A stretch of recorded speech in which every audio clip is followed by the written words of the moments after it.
Hoy nos adentramos en un verdadero peso pesado del desarrollo profesional. ¿De qué color es tu paracaídas?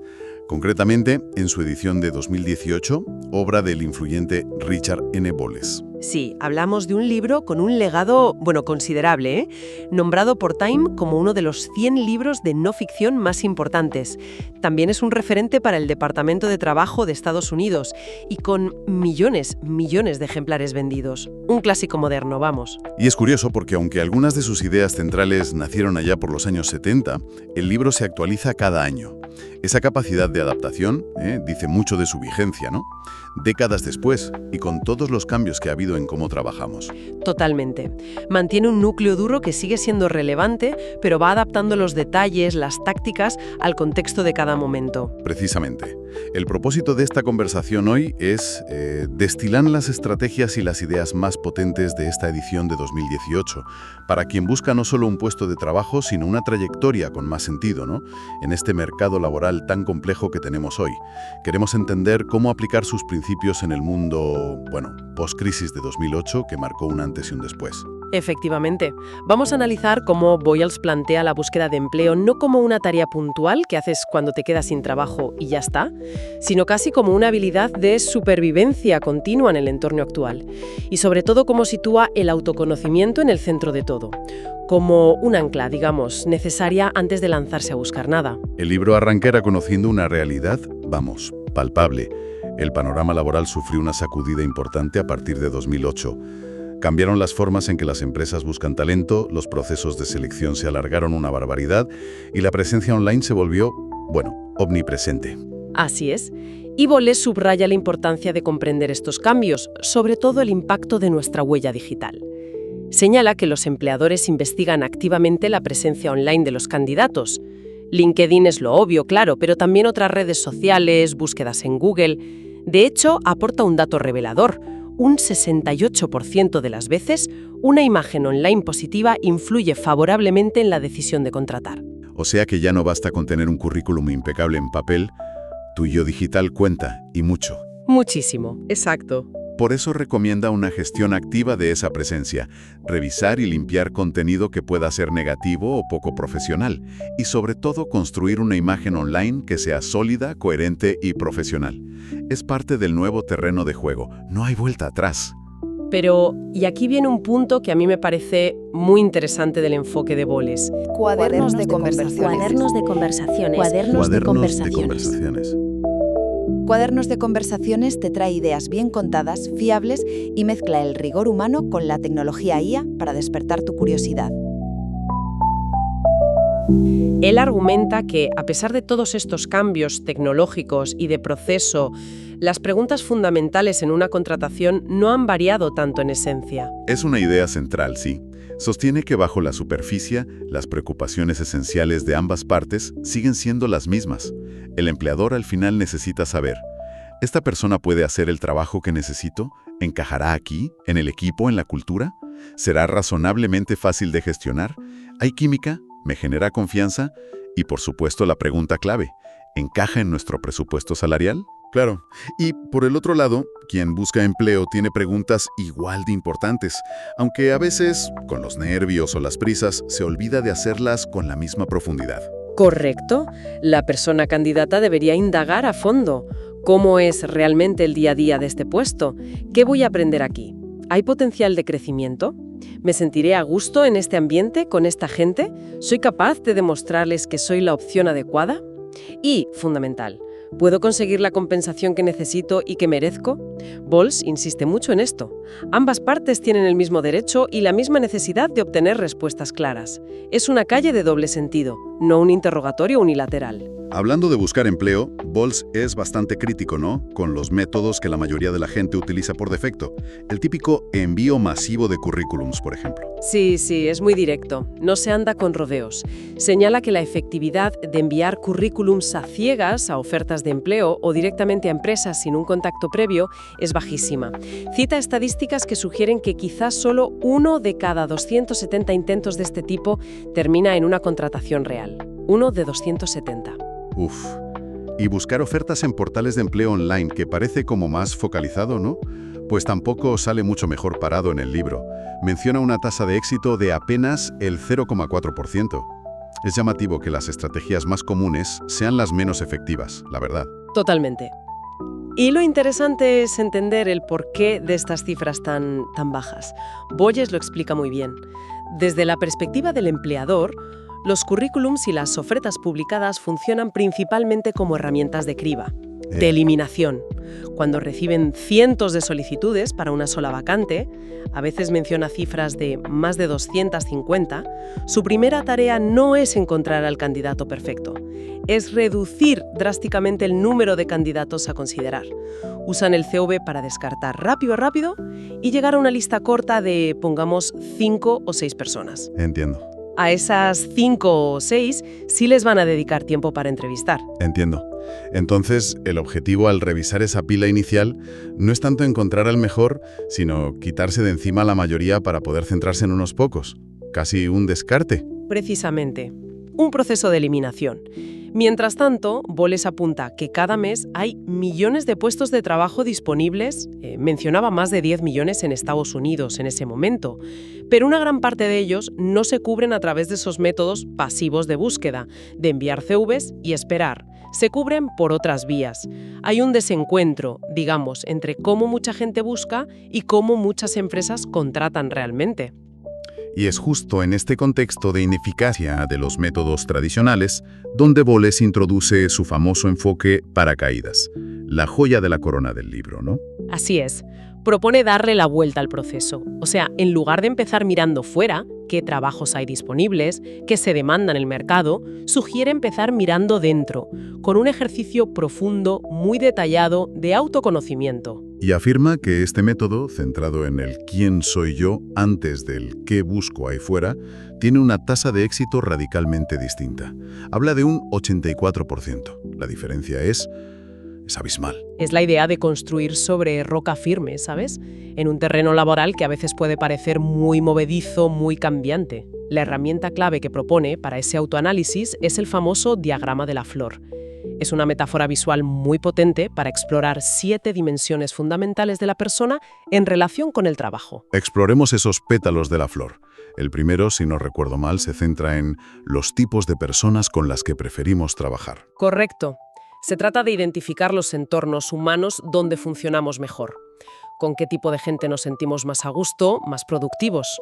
Aquí menciona herramientas como los códigos Holland, el famoso acrónimo RIASEC, realista, investigador, artístico, social, emprendedor, convencional, que clasifica intereses y entornos laborales. Y también sugiere ejercicios más prácticos, más intuitivos, como el ejercicio de la fiesta, para descubrir estas preferencias. Entender con quién trabajas mejor parece fundamental. Vamos, para la satisfacción diaria en el trabajo. ¿Cuál es el segundo pétalo? El segundo son las condiciones laborales favoritas.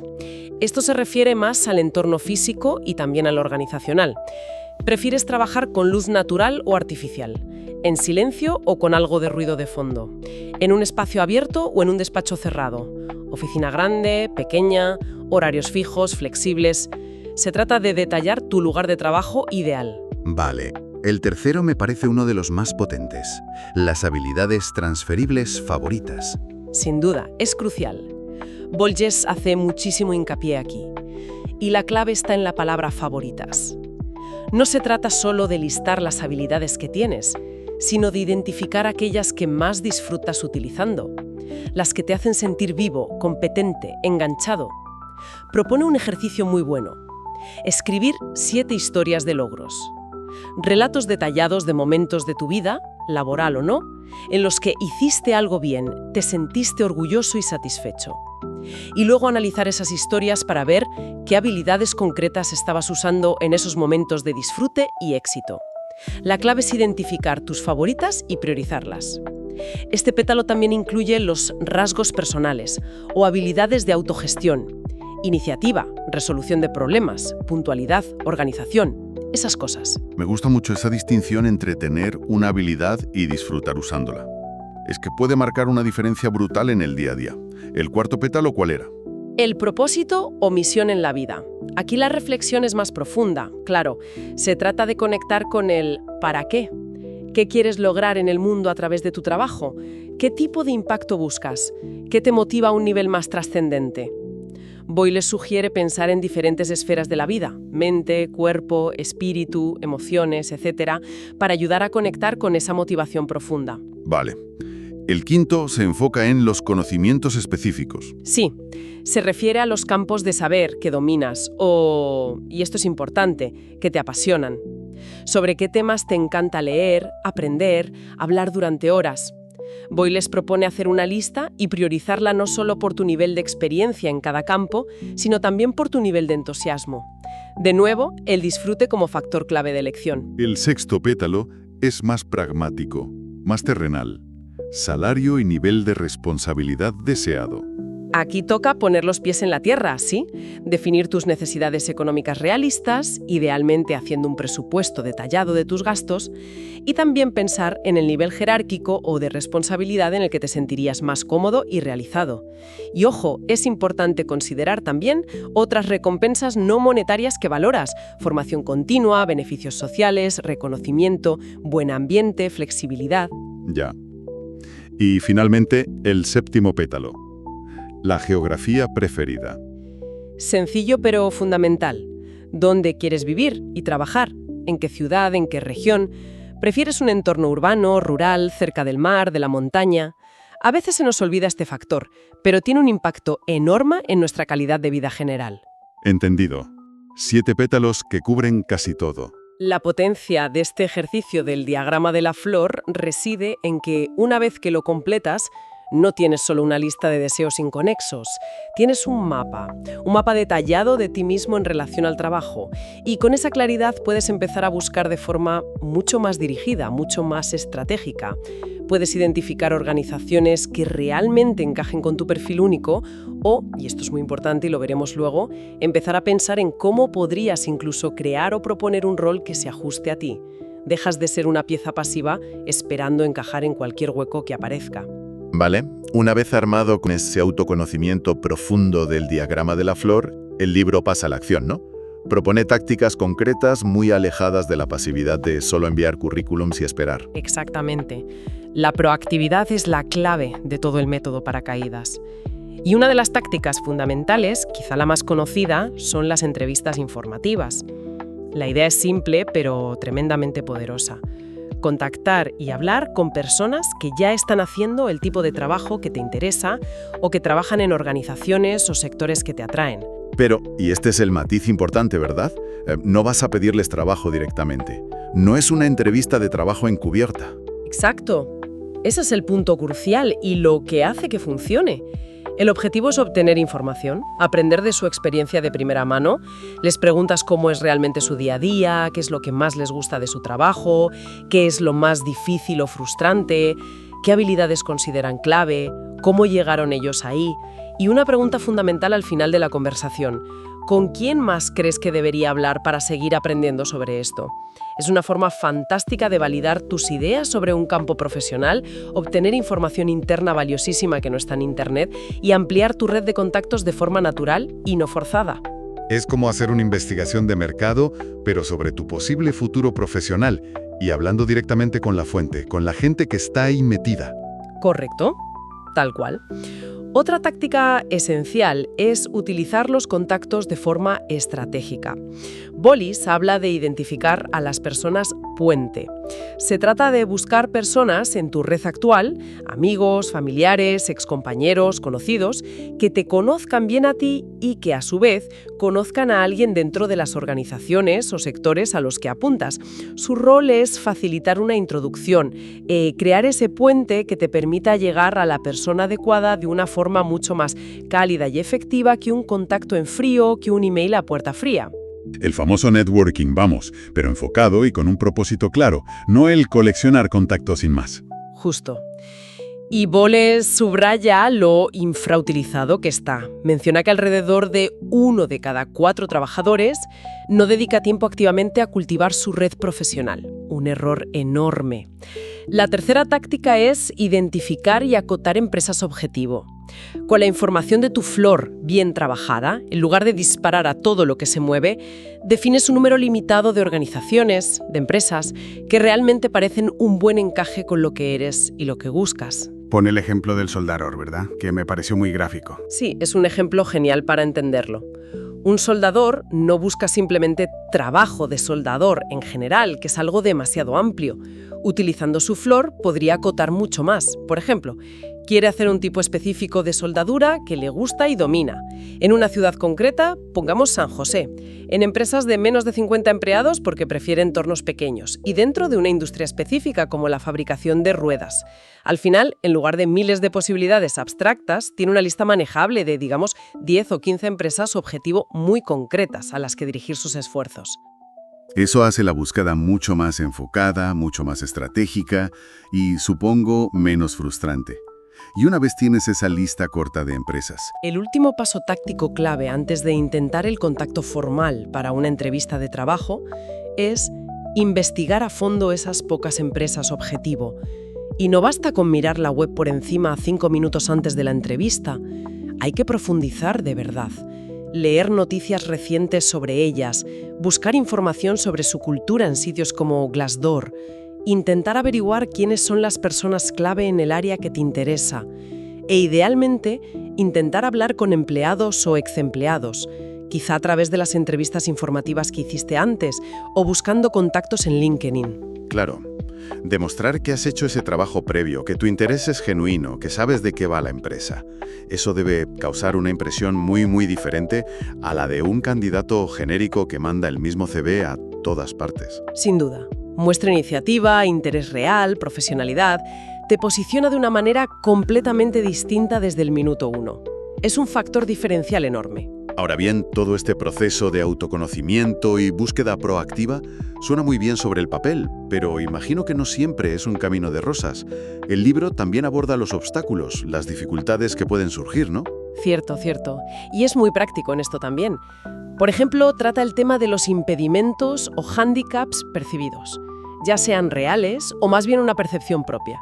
Hablamos de factores como la edad, tanto por ser muy joven como por ser mayor, la falta de una titulación formal específica, tener lagunas en el historial laboral, una discapacidad, un historial complicado. Son preocupaciones muy comunes, ¿sí? Cosas que pueden frenar a mucha gente incluso antes de empezar a buscar activamente con este método. Totalmente.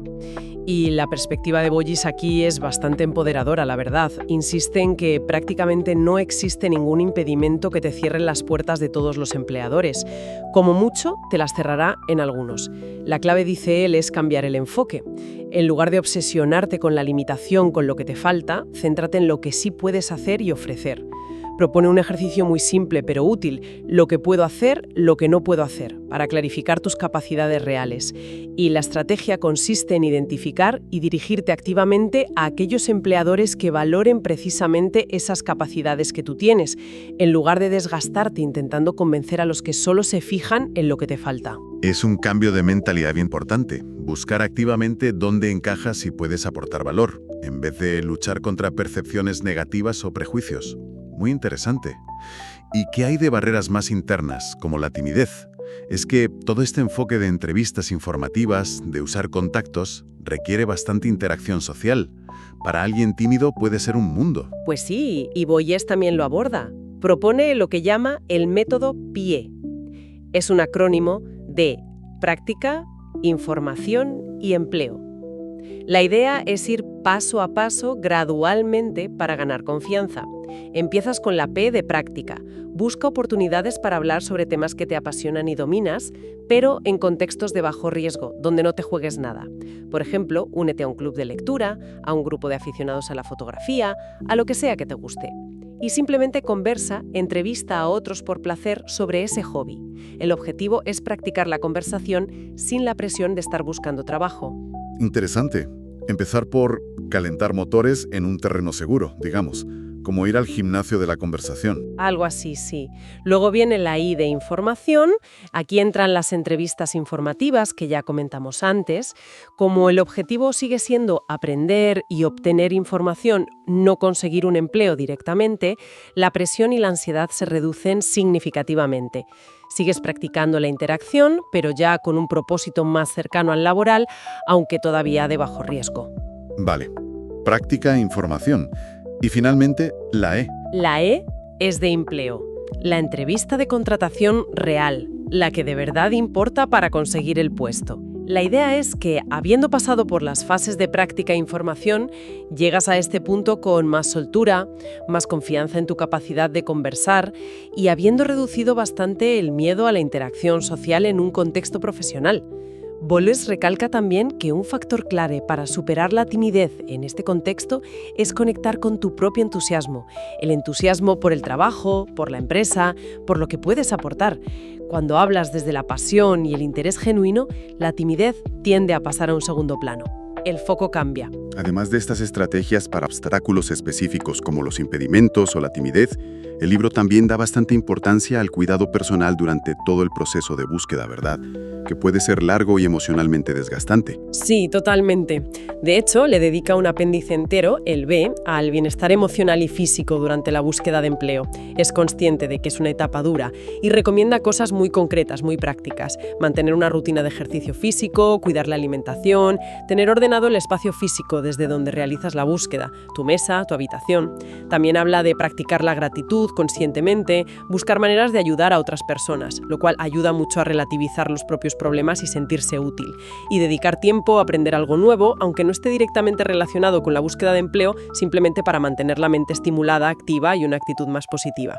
Son factores que ayudan a mantener la resiliencia, que es clave. Bien, pues, si tuviéramos que resumir la esencia, el corazón de lo que propone De qué color es tu paracaídas en esta edición de 2018, diríamos que, aunque el entorno laboral evoluciona constantemente, con nuevas tecnologías, nuevos métodos de selección, la estrategia más efectiva para encontrar un trabajo satisfactorio, con sentido, sigue pasando por un profundo conocimiento de uno mismo y por una búsqueda activa, informada y muy personal. Totalmente de acuerdo. Es un llamado clarísimo a tomar las riendas del proceso, a dejar de ser un sujeto pasivo que espera que le llegue algo. El diagrama de la flor como brújula interna para saber quién eres y qué quieres. Las entrevistas informativas para navegar el terreno y obtener información real.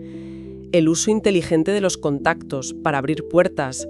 La investigación a fondo para preparar el abordaje. Son todo herramientas para pasar de ser, como decía, un sujeto pasivo a ser un agente activo en la construcción de tu propia carrera profesional. Y para concluir, como hacemos siempre, queremos dejar una idea final para la reflexión. Algo que se desprende de esta lectura y que quizás nos dé que pensar. Pues sí. Hay una idea que, aunque no está explícita en un solo capítulo, flota a lo largo de todo el libro y se cristaliza un poco hacia el final. Y es bastante provocadora, la verdad.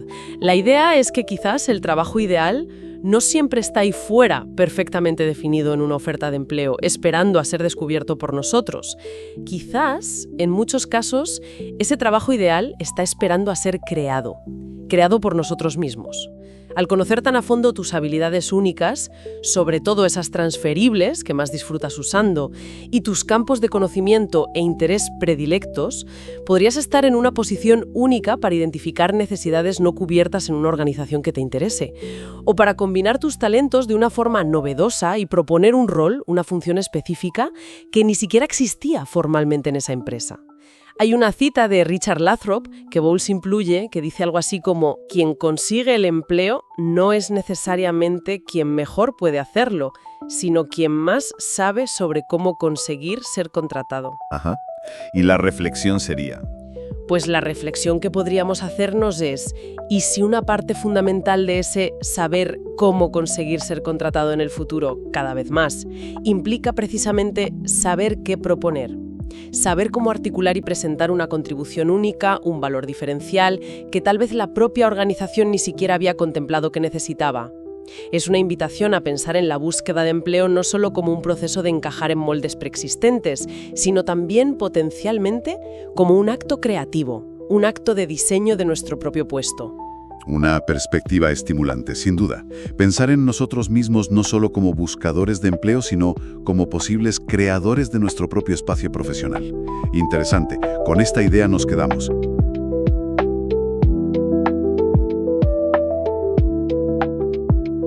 Cuadernos de conversaciones.